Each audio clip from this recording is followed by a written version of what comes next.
vanity, conversion is sanity, and revenue is reality. So we really want to be talking about what that third part is and how you guys have found ways to make the commercial side of things work in different contexts and be more efficient. But if you could start with you, Connor, a little bit about you, your company, and what you do there. Hi everyone, my name is Connor and I'm the founder and CEO of Cozy Crew Club, and we are a luxury baby brand. We focus on sustainability, personalisation and making really comfy, cozy clothes for babies. I'm Cam, the head of e-commerce at Grenade, been there for 4 or so years, run the website, so that's the .com business. Predominant of our focus is based on loyalty and maintaining that continual consumer base. I'm Mark, commercial director at Radio City, again. Connor, we'll start with you. So you've had some amazing press highlights as well, like The Sun, The Kardashians, Hello Magazine, and gifting naturally brings like a higher basket value, doesn't it? So how are you engineering that same spending behaviour from customers who are buying for themselves rather than someone else? So I think last year we really wanted to understand our customers more and create that clear divide between a gifter and a self-purchaser. So we did a lot of research into this, and one of the main things we started with was like a Klaviyo pop-up where we could easily split the customers straight away. So we could say, what are you here for today? Are you gifting or are you self-purchasing? So this was a really good way for us to understand the customer straight away. So then we took a deep dive into the cohorts of them self-purchasers to understand kind of what their pattern was over the last 12 months, how they were shopping, what categories they were shopping in, or what categories they were moving from. So for example, if they bought a sleep suit, were they then moving into a tracksuit or were they moving into a romper? So taking a deep dive into that cohort of self-purchasers really allowed us to understand what they were shopping for and when they were shopping for these items. So we were able to then kind of suggest these products to them at certain stages in their life cycle. So for example, if they bought a sleep suit at 0 to 3 months and we know that they're going to move into a tracksuit around about the 6-month mark, we could then hit them with kind of like emails, or for example, on the website, we can add suggested products to kind of boost that AOV. So I think it was really understanding the self-purchaser in their own right, because they're a completely different customer to our gifter. And that really helped us drive the AOV up because we knew what products they wanted to add on to that product or what categories they were going to go into next. Yeah.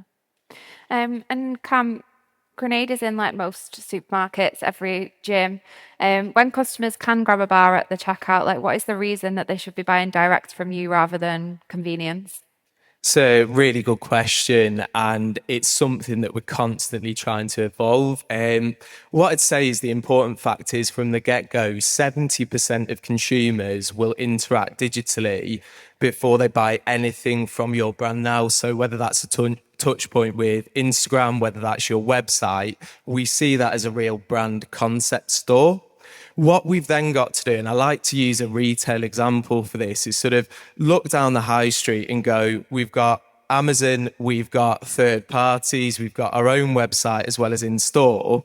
How do we stack up against those guys? And for us, it's really about bolstering with value that money can't buy, right? So that could be free gift with purchase. How do we exchange product for value?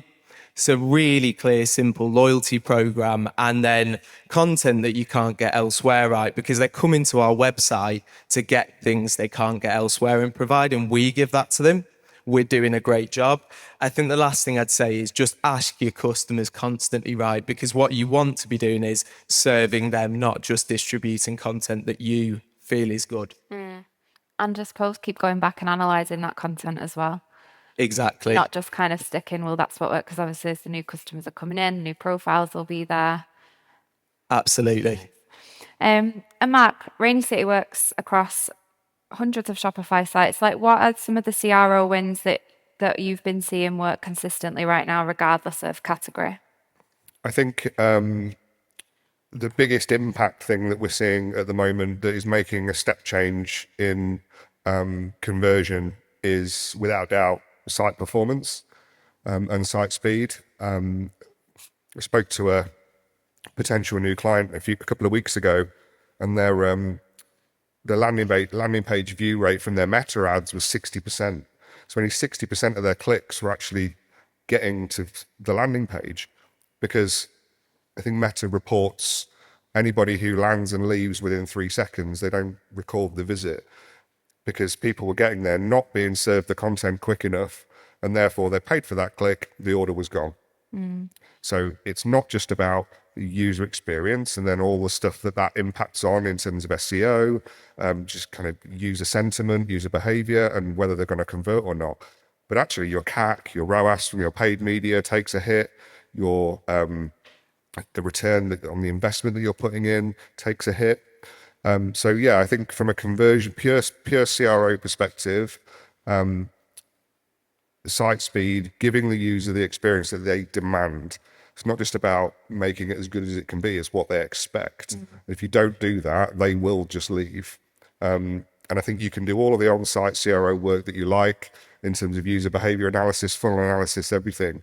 If the site doesn't do what it's meant to do, then you're chopping yourself at the knees, basically. Yeah, for sure. And kind of like aside from discounting and bundling, which is could be like a typical average order value play, is there anything that's been like super effective that you guys have done to increase that? Yeah, so I'd say kind of at the moment or in the last 6 months, AOV is a really talked about topic, especially people want to get more from their customer and really boost that average order value. So last year, myself and my head of ecom, we took a real deep dive into our AOV. And in the last 6 months, we managed to do a 22% increase on the AOV. And some of that did actually come from bundling. But aside from bundling, there's been some extra ways that we've been able to boost our AOV, which we found have been really, really helpful. So one of them is a tech partner called Rebuy. So we've been working really closely with Rebuy to kind of boost our average order value. So the first thing we did was under the add to cart button. Say, for example, we have a baby blanket swaddle. It's £25. It also comes part of a gift set bundle with a romper, etc. And this is retailed for £55. So underneath the add to cart button, we were suggesting the upsell for the £55 gift set, which included the blanket, included the romper, etc. But they actually were saving money on bundling it together. So putting these snippets beneath like local parts on the website near the add to cart really helped boost the AOV. And then also using Rebuy, we use their smart cart. So within their smart cart on our website, we were able to build a progression bar at the top. So it kind of gave the customer like an incentive to like achieve a higher order spend in order to unlock certain benefits. So for example, we have our free shipping at our £55 mark. And then what we introduced recently over the last 3 months, which has been a real game changer, is a mystery gift. So we want to push them towards that £65 mark now for them to unlock the mystery gift to see, what is behind the curtain. And this has worked really well to add that extra £10 onto every single order. So that's another good tip. And then within the last month, we've been trialing at the moment Aftersell, which is an app on Shopify. Kind of once the customer has reached the checkout, if you don't currently have Shopify Plus, which we don't at the moment, you can give them an offer kind of at the end to say, get this add-on. You bought the romper, the hat will go really well with it, and we'll give you 20% off. So there's a few techniques we've used outside of bundling over the last couple, 6 months, which has really helped us boost our AOV and kind of get more out of the customer while they're on our website. I don't think people are leaning into gamification too much, with the free mystery gift. I think it's quite untapped still. I think people can sometimes think is it a bit cheesy? But I think if you do it in a nice way, and it's a bit surprise and delight for your customers as well, isn't it? Definitely, yeah. I think it's nice. And Cam, you guys are in quite a unique position as one of the UK's leading brands. What does the CRO setup or roadmap actually look like for you guys when you're operating at that scale? I think for us, it's important to start with you are what you measure at the end of the day. So what are we ultimately trying to achieve? You've got, as we mentioned with the first question, Amazon, third party sort of selling our brand. So what we need to understand from a first instance when someone comes to the website is what are we trying to achieve? That is loads of data analysis to understand what the customer wants, but ultimately it's driving average order value on our site. So as I say, you are what you measure. So the aim for us is 2+ boxes or more on the website. If we can target our CRO around bundling, upsells and strategy towards making their lives easy and rationalizing that upsell or that extra box for extra value, we're doing a good job. I think where it gets a bit tricky is if you're unsure what you're trying to measure, you can end up with very odd consequential effects. So for us, average order value and making sure that our CRO is driving the behavior we want to see. Are you running set amount of tests each month?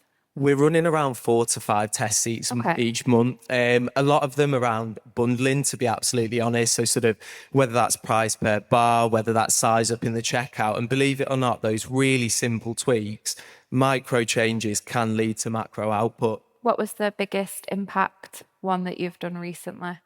Size up in checkout, coincidentally. So got to the checkout, they've got 2 boxes of bars in the checkout. Small black button to say, would you like to size up and buy more? That has led to a 5% increase in conversion. So very, very simple tweak, but really, really macro output. Yeah, it doesn't have to be all like the big things. Sometimes does it can be like these tiny tests and they have like the biggest impact. Exactly. And Mark, what do you think like a proper CRO process actually looks like? I think Cam made a really good point there about test volume and test frequency. I think that's a really important thing to consider in a properly executed CRO roadmap.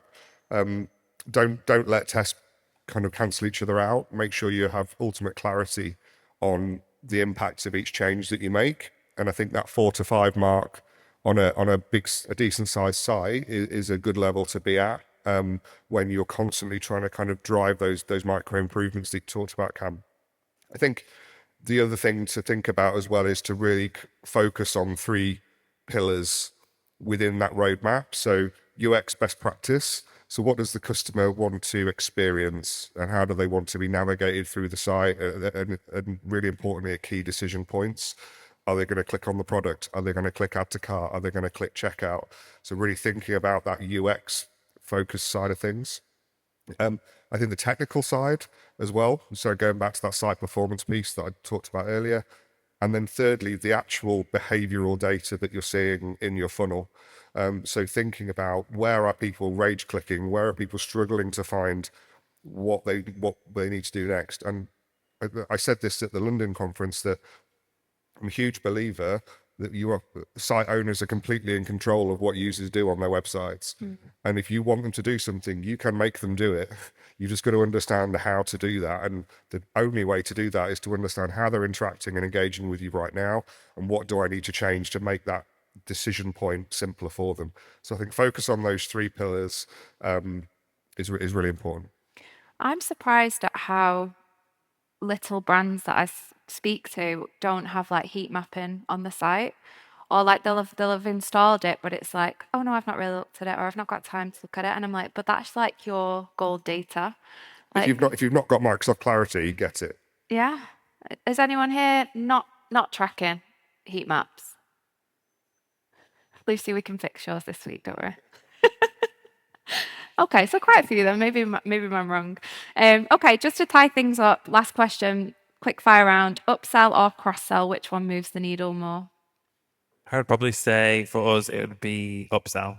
Yeah, definitely. We've seen a 20% in the last 6 months just from the upsells, so I'd say so. Nice.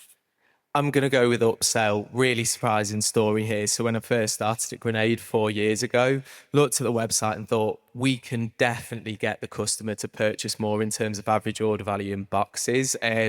Added a really simple, to begin with, funnel upsell. So essentially, you buy 1 box, you add another one. The conversion rate on those upsells is 20%. Over the past 18 months, our upselling itself has added £1.5 million to the website. So when you look at a really, really simple tweak, and you can constantly evolve that, right? So target the customer so they're loyal, they purchase with you 3 times this year. Don't downsell them, but you can keep visualizing that funnel and building on it. So as we said at the start, simple things, but big results. Yeah, 1.5 is nothing to turn your nose up at, is it? Exactly. It's quite nice. I mean, I wish I got it, but it's what it is.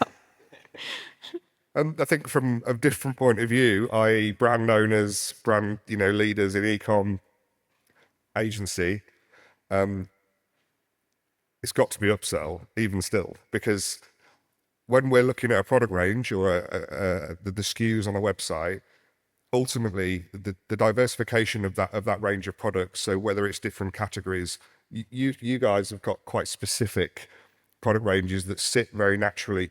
But where you've maybe got a big retailer who's got electronics, they've got some fashion, they've got, so they're very disparate, that cross sell is really difficult. Whereas for a true brand that specializes, that niches, it's got to be upsell, because that customer's there, they're engaged, invested in the brand, they're looking to purchase. You've just got that opportunity to get more from them at that point. So yeah, it's got to be upsell. Well, thank you so much, guys. That was amazing. Thank you. Cheers.